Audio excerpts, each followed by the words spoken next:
Zdravo svima, ja sam Dušan i danas ću vam pokazati jednu vrlo čudnu spravicu. To je jedan automobilčić, to je Traxxas Revo.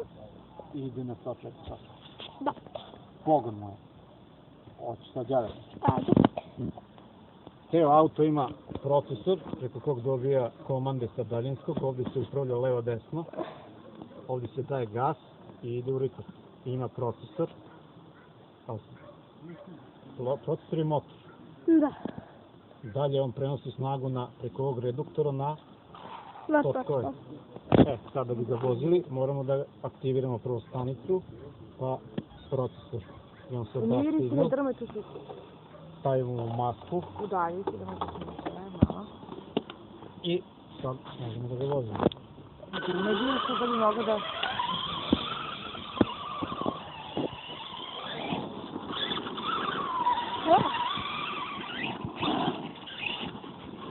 Nemoj tako brzo.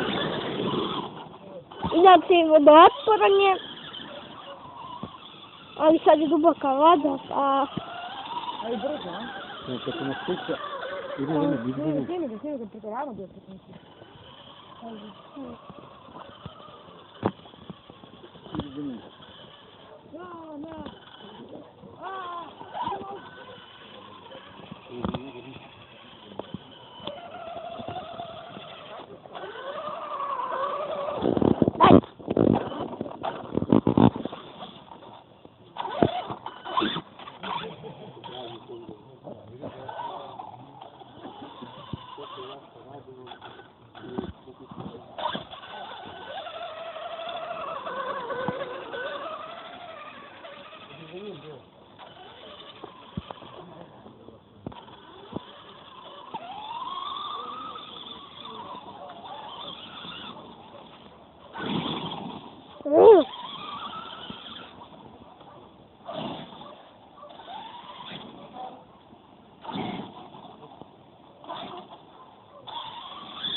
За мало да ме прегазваш.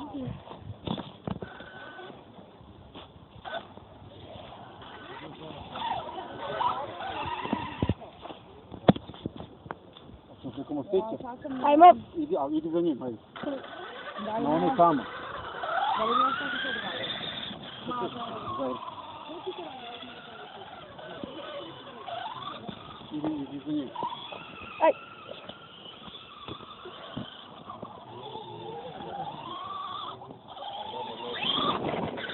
Aj.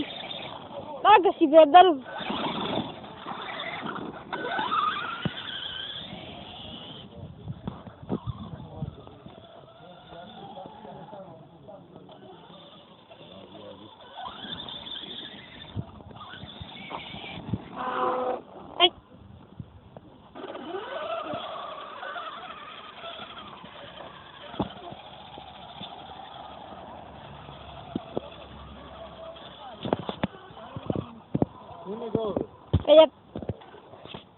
Evo sad ćemo malo u vodu.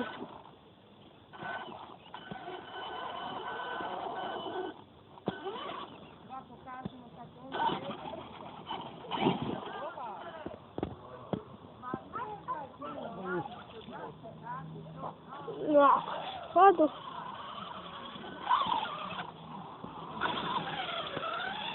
Inače može i da se prevrće i da radi čudne stvari.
Aj.